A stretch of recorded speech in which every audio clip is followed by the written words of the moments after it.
Assalamualaikum warahmatullahi wabarakatuh. Pada video uang dan bank kali ini, saya akan menjelaskan tentang fungsi utama Bank Indonesia. Bank Indonesia telah ditetapkan menjadi bank sentral yang independen melalui Undang-Undang Nomor 23 Tahun 1999. Pada Undang-Undang Dasar tahun 1945, Pasal 23D dikatakan bahwa Bank Indonesia memiliki susunan kedudukan, kewenangan dan tanggung jawab yang mandiri tanpa campur tangan siapapun. Melalui undang-undang tersebut, fungsi dari Bank Indonesia pun sudah ditetapkan. Bank Indonesia sebagai bank sentral memiliki satu tujuan tunggal, yaitu mencapai dan memelihara kestabilan dari nilai rupiah. Kestabilan dari nilai rupiah memiliki dua aspek. Yang pertama, kestabilan nilai mata uang terhadap barang dan jasa. Yang kedua, kestabilan terhadap mata uang negara lain. Aspek pertama digunakan untuk menunjukkan laju perkembangan inflasi. Aspek kedua digunakan untuk menunjukkan perkembangan dari nilai tukar rupiah pada mata uang negara lain. Dengan demikian, tercapai atau tidaknya fungsi dari Bank Indonesia dapat dipantau dengan lebih mudah melalui dua aspek tersebut. Secara umum, bank berfungsi untuk melaksanakan kebijakan moneter terkait perbankan guna mengatur dan menjaga kelancaran perekonomian serta nilai mata uang negara. Sedangkan secara khusus, fungsi Bank Indonesia untuk mencapai dan memelihara kestabilan nilai rupiah. Dari peran dan tugas pokok bank tersebut, mari sama-sama kita simak fungsi-fungsi Bank Indonesia berikut ini. Menetapkan dan melaksanakan kebijakan moneter. Bank Indonesia berperan sebagai bank sentral. Oleh karena itu, fungsi Bank Indonesia untuk menjaga stabilitas moneter dan sistem keuangan. Sebagai otoritas moneter, fungsi Bank Indonesia adalah untuk menetapkan dan melaksanakan kebijakan moneter guna mencapai dan memelihara kestabilan nilai rupiah.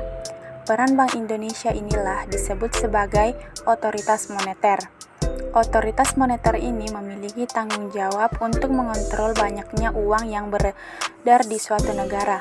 Jadi, kalau inflasi sedang naik, maka Bank Indonesia yang mengambil tindakan agar kenaikan tersebut bisa ditahan. Fungsi Bank Indonesia inilah yang sangat penting, agar harga-harga di pasar tidak terlalu naik begitu tinggi. Mengatur dan mengawasi aktivitas perbankan. Fungsi Bank Indonesia selanjutnya adalah untuk menciptakan perbankan yang sehat. Di sini, Bank Indonesia melakukan pengawasan dan membuat regulasi agar tidak ada kecurangan dalam kegiatan perbankan yang ujung-ujungnya membuat rugi banyak orang. Agar fungsi Bank Indonesia ini berjalan dengan efektif, Bank Indonesia pun menerapkan disiplin pasar dan penegakan hukum. Bank Indonesia juga mengeluarkan banyak peraturan mengenai kegiatan perbankan, mulai dari peraturan bank umum hingga bank syariah. Menjaga sistem pembayaran agar berjalan lancar. Pada sistem pembayaran yang dijalankan bisa sewaktu-waktu menimbulkan risiko yang tidak terduga. Nah, disinilah fungsi Bank Indonesia untuk mencegah agar hal ini tidak terjadi. Buat Bank Indonesia, sistem pembayaran haruslah selalu aman, efisien, akses yang sama rata, dan perlindungan konsumen. Sebagai bank sentral, Bank Indonesia harus mengatur mekanisme sistem pembayaran yang berlaku dan dilakukan oleh lembaga-lembaga keuangan lainnya.